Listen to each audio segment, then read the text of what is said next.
সকলকে নমস্কার। আমাদের আলোচনা মহারাষ্ট্র এবং ঝাড়খণ্ডে যে নির্বাচন হয়ে গেল তার এক্সিট পোলের আলোচনা।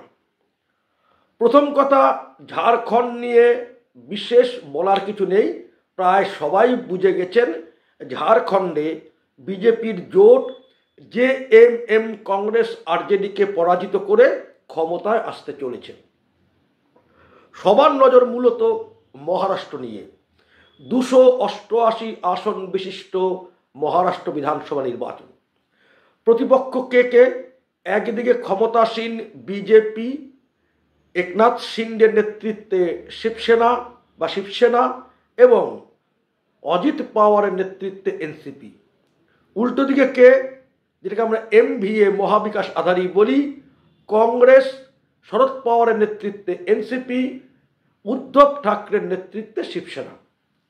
এবার দেখার এক্সিট পোল কি বলছে।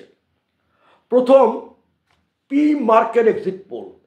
তারা বিজেপির জোটকে দিচ্ছে 137 থেকে 157 আসন, কংগ্রেসের জোটকে দিচ্ছে 126 থেকে 146 আসন।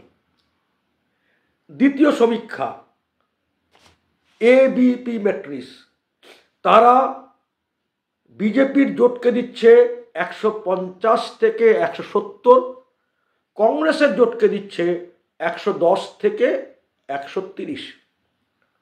তৃতীয় পিপলস পালস, তারা বিজেপির জোটকে দিচ্ছে 175 থেকে 195, মানে হিউজ মার্জিন। অপরদিকে কংগ্রেসের জোটকে দিচ্ছে 85 থেকে 112। 4 নম্বর, এটি মহারাষ্ট্রের সংস্থা লোকশাহী মারাঠি রুদ্র।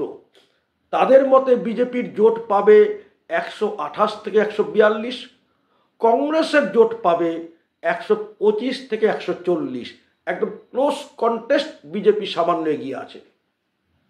পঞ্চম, যার এক্সিট পোল খুব অ্যাকুরেট হয়, চাণক্যের মতে বিজেপির জোট পেতে পারে 150 থেকে 162, কংগ্রেসের জোট পেতে পারে 130 থেকে 138।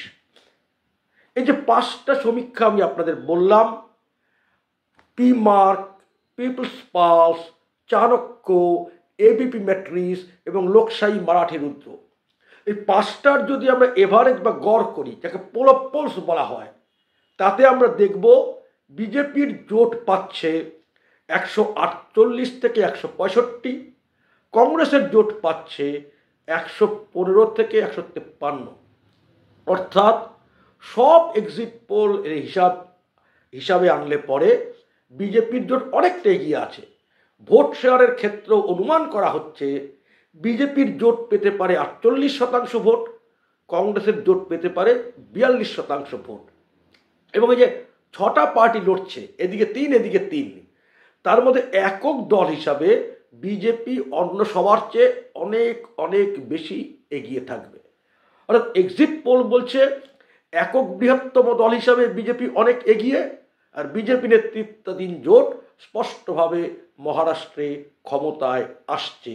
এটাই এক্সিট পোল বা সব এক্সিট পোল মিলিয়ে পোল অফ পোলসের হিসাব বা অনুমান। সকলকে নমস্কার। জয় ভারত মাতা।